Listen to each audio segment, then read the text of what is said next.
Hello! I think the most suitable game for a first review would be something that seriously nailed me to the seat back in time. You know, before I played typical games, just like shoot-em-ups, action games, but without trainers, they just could engage me for minutes or so. But this one was different. So, my first ever favorite game was Paradroid, a game by Gold from 1985. Actually, I started to play it around 1987. Never mind. So, it is an extremely well-designed game by Andrew Brybrook, a legendary game programmer. The story is quite simple. A bunch of spaceships is heading to a star system with a cargo full of droids. As the ships cross a radiation zone, the droids become activated and start to take over the ships. The people on board could successfully seal themselves off, but it won't last forever. Fortunately for them, there is an infiltration unit on board. You play as an operator who controls this little droid through your computer console remotely. So the graphics are quite cryptic and display things only that you need as an operator. And this is the first genius idea, because despite the fact that this game is almost 30 years old, it still looks timeless. But the most genius thing is the gameplay itself, because despite the fact that you basically clean the ship decks by destroying robots, it's much deeper than a shooting game, because you have to be very tactical about it. Your remote-controlled infiltration unit is quite a weak fighting force, but you can take over enemy droids, accessing their weapons. There's a very smart minigame to do that. Actually, it's much easier to show than speak about it.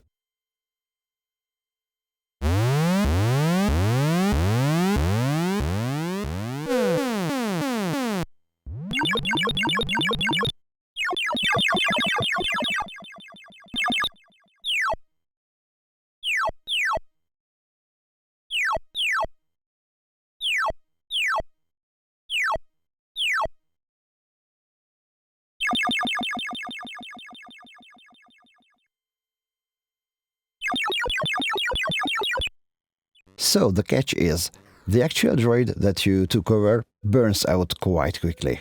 So as you carve through the ship levels, you will have to jump from droid to droid.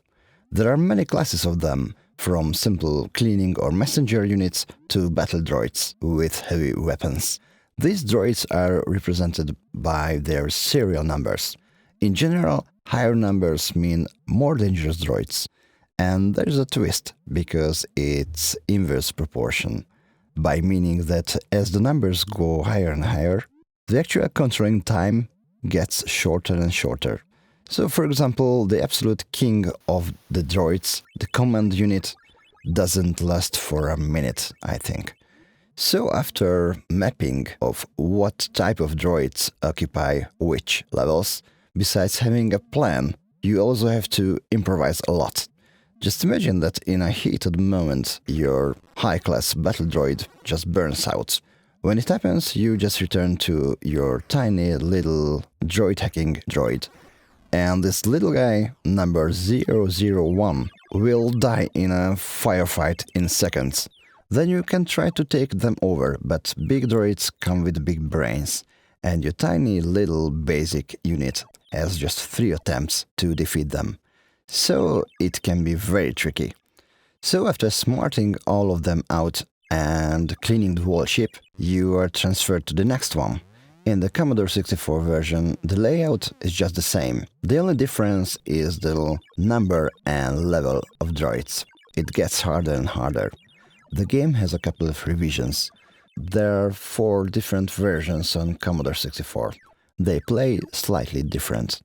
The original from 1985 is the classic version. The next in line is the competition edition.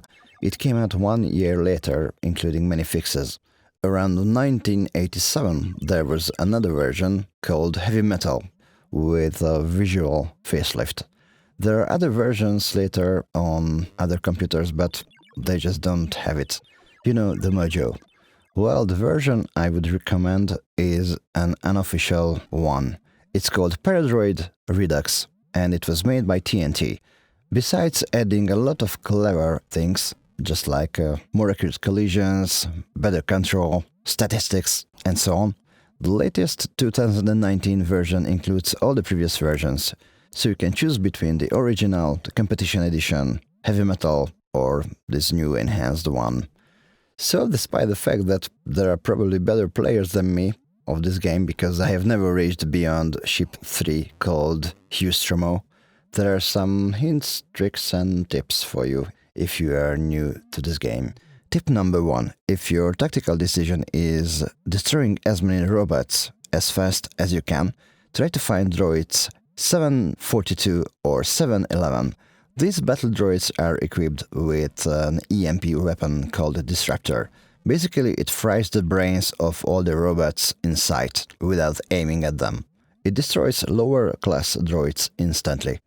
Tip number 2. If you are into shooting, then there are 3 droids that you wish to get. 629, 821 or 999, the commander droid. They shoot dual beams, very powerful. Tip number 3. The commander droid 999 doesn't last very long. So despite the fact that it's the fastest battle droid equipped with dual lasers, it is capable only to clean one level, and after that you must find another droid, as 999 will burn out after 1 minute or so. Tip number 3.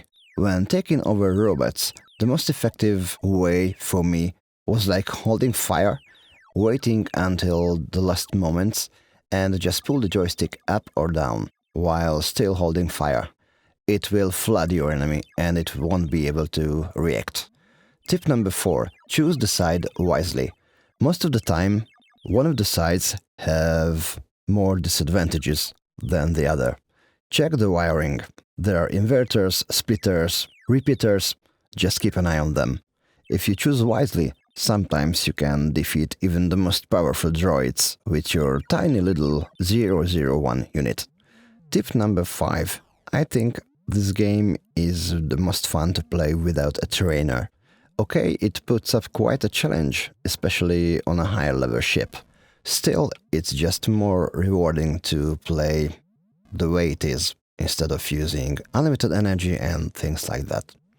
So that's all about Paradroid, one of my most favorite games on Commodore 64. So if you are interested in challenging, unpredictable, somewhat strange and dynamic games, maybe it's worth checking. See you somewhere in time.